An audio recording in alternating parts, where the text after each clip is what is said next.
आज मैं उस बहन के लिए चिंतन लेके आया हूं जिस बहन ने अपनी उदर में गर्भ को धारण किया है। ऐसी जीवन में कौन सी मां है जो नहीं चाहती कि हमारा बेटा योग्य हो, हमारा बेटा काबिल हो, कि हमारा बेटा जग में नाम रोशन करे, हमारा बेटा हमारे बुढ़ापे की लाठी बने, हमारा बेटा अच्छे पढ़ लिख करके ऊंची पोस्ट पर जाके बैठे, समाज में वह अग्रिम पंक्ति में बैठे। तो हमें माँ को उन 9 महीने का जो समय पीरियड है उसे हम कैसे स्पेंड करें, उसके लिए हम क्या करें।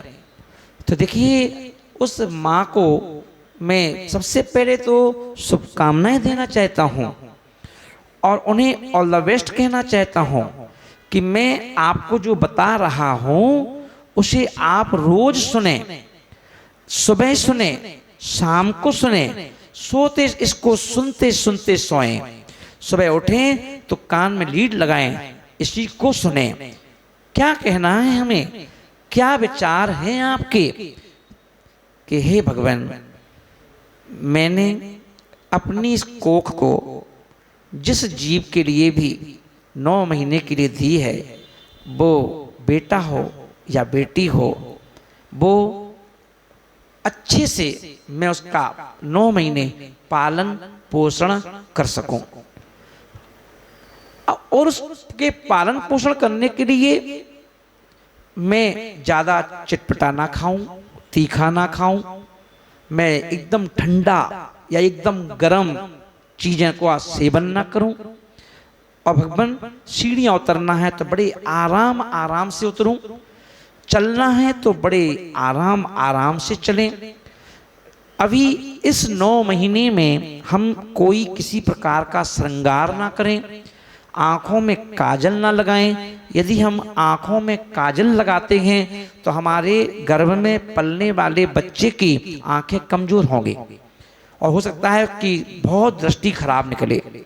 और श्रृंगार करने से, यदि हम शरीर के श्रृंगार करते हैं तो हमारे बच्चे को हो सकता है पोलियोग्रस्त बच्चे पैदा हों, है ना, आँख से अंधे हों, या हो सकता है कि गूंगे हों, है ना, किसी प्रकार की बीमारी से ग्रस्त हो सकते हैं।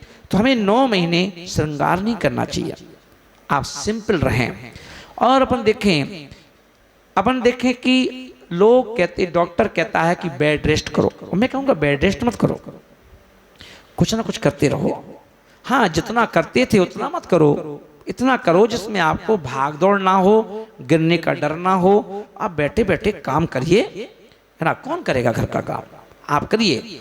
और जिससे कि जो अगर बेटी है तो संस्कार पड़ेंगे ना, बेटा होगा तो उसको संस्कार पड़ेंगे कि माँ कह रही कि मैं सब्जी बना लूँ, मैं सब्जी बना दूँ, है ना, मैं चाय बना दूँ, मैं ये कर दूँ, कर सकते हैं, है ना। और कभी भी सबसे बड़ा काम है वो धर्म नहीं छोड़ना। आप चालीसा पढ़ें, है ना, हिंदू हैं तो चालीसा, है ना, हनुमान चालीसा है ना, आप देखें वहाँ पर गीता के श्लोक हैं। आप चाहें तो अपन देखेंगे कि, है ना, बहुत सारी चीज़ें हैं सुनने के लिए, है ना, राम गाथा है, हनुमान गाथा है। जनवाणी में आप देखेंगे जैन लोग यदि हैं तो अपन क्या कर सकते हैं, णमोकार मंत्र की जाप है। और अपन देखेंगे और क्या है, तो अपन देखें अगर मंदिर हमारे आसपास है तो हम किसी के साथ हाथ पकड़ करके मंदिर जरूर जाएं। प्रतिदिन आपकी आंखें यदि बीत लागी भगवान के गुरु के दर्शन करेंगी तो आपकी आंखों से आपके पेट में पलने वाला जीव जो है वो भी दर्शन करेगा। तो उसके आपके आप पर और आपके बेटे पर एक बहुत अच्छा जो प्रभाव है वो पड़ेगा। आप यदि चाहते हैं कि संस्कारित बेटा हमारे घर में पैदा हो, है ना। और दूसरा क्या है, अब उस बेटे के लिए आपको कुछ ना कुछ सुनना है, आप सुनेंगे। क्योंकि ध्यान रखें, अर्जुन ने अपनी पत्नी सुभद्रा के लिए जब उनके पेट में अभिमन्यु था तो वह बाहर से उनके लिए चक्रव्यूह में कैसे प्रवेश करते हैं ये ज्ञान दिया था। और देखिए कैसे प्रवेश करते हैं तो सुन लिया था। फिर मां सो गई थी, फिर अर्जुन ने कुछ सुनाया नहीं। तो देख लीजिए उनका बेटा मारा गया, क्योंकि माँ ने आधे संस्कार तो दिला दिए थे, आधे बात सो गई थी, तो इसलिए नहीं सीख पाया था निकलना कैसे है, और वो मारा गया। ये शिक्षा उसने कहाँ ली थी? गर्भ में ली थी। तो आप जितनी अच्छी अच्छी चीज सुनेंगे उसका सीधा सीधा प्रभाव हमारे बच्चे पे पड़ता है। तो आप क्या करें? पूजन सुने, चालीसा सुने, नमोकार मंत्र सुने, भक्तामर स्तोत्र सुने, और ये सारी चीजें यूट्यूब पर मिल जाती हैं, है ना। मुनिराज के प्रवचन हैं, आप लगा लो, सुनते रहो, है ना। प्रवचन सुनिए, और जिससे कि आपको अच्छी अच्छी जानकारियां आपके कानों से आप सुनते रहेंगे, उस पर प्रभाव पड़ेगा। और आपको क्या करना चाहिए? नींद नहीं आ रही है, आराम करना है, बाईं करवट जो होती है ना अपना, ये उल्टा हाथ, ऐसे अपन लेटिए, सीधे नहीं लेटिए, पेट के बल मत लेटिए, क्योंकि आपके बच्चे को परेशानी पड़ेगी, है ना। और तो आपको क्या करना है? आपको भोजन करना है, वो इकट्ठा नहीं करना है।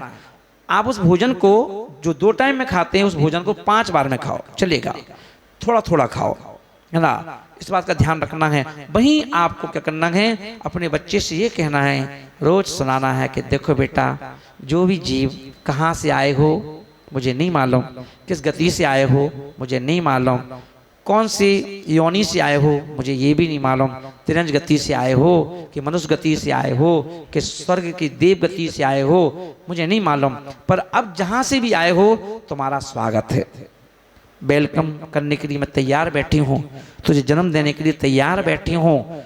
तो जन्म लेकर के, है ना बेटा, अब पिछले संस्कार यदि अच्छे लेके आया है तो यहाँ भी तुझे मैं तेरे संस्कार को बढ़ाऊंगी और संस्कार दिलाऊंगी, है ना। और यदि तू संस्कार लेके नहीं आया है तो बेटा यहाँ पर पुराने संस्कार को छोड़ देना और यहाँ से नई जिंदगी, नई लाइफ प्रारंभ करना। मैं तेरे साथ साथ हूँ, है ना। मैं तुझे मंदिर लेके जाऊंगी, मैं तुझे गुरु के पास लेके जाऊंगी, मैं तुझे गुरु से नमोकार मंत्र सुनवाऊंगी, उनसे आशीर्वाद दिलाऊंगी, है ना। और तुझे रोजाना मंत्र सुनाऊंगी। तो और प्रतिदिन हमें ऐसे कोई बड़े मंत्र नहीं करना है जिससे आपको बेचैनी उत्पन्न हो। आपको करना है हर स्पेस देते देते आपको सिर्फ एक ही मंत्र पढ़ना है, अरहम अरहम अरहम अरहम अरहम, ये मंत्र पढ़ना है जब भी आपको टाइम मिले, उठते बैठते खाते पीते। और वहीं आपको देखना है कि यदि आप कुछ भी चीज खाएं पिएं, रोटी खाएं, सब्जी खाएं, पानी पिएं, तो पहले आपको क्या करना है? अगर अजैन है तो गायत्री मंत्र पढ़ के फिर पानी पिएं, और जैन है तो नमोकार मंत्र पढ़ के पानी पिएं। नमोकार मंत्र पढ़ के रोटी खाएं, आप गायत्री मंत्र पढ़ को रोटी खाएं। और गायत्री मंत्र भी याद नहीं है तो आप क्या करें? जब भी कोई चीज खाएं तो 7 बार राम राम राम राम राम, या हनुमान जय हनुमान जय हनुमान जय हनुमान जय हनुमान, या जय महावीर। यहाँ पर यदि मान लो जैन है तो नमोकार मंत्र पढ़ें, है ना। जय भगवान महावीर पारसनाथ आय नमः, है ना, श्री महावीराय नमः, ऋषभदेव आय नमः आदि आदि कोई भी मंत्र पढ़ के 7 बार फिर आप पानी पिएं, रोटी खाएं, कोई भी चीज खाएं पिएं, है ना।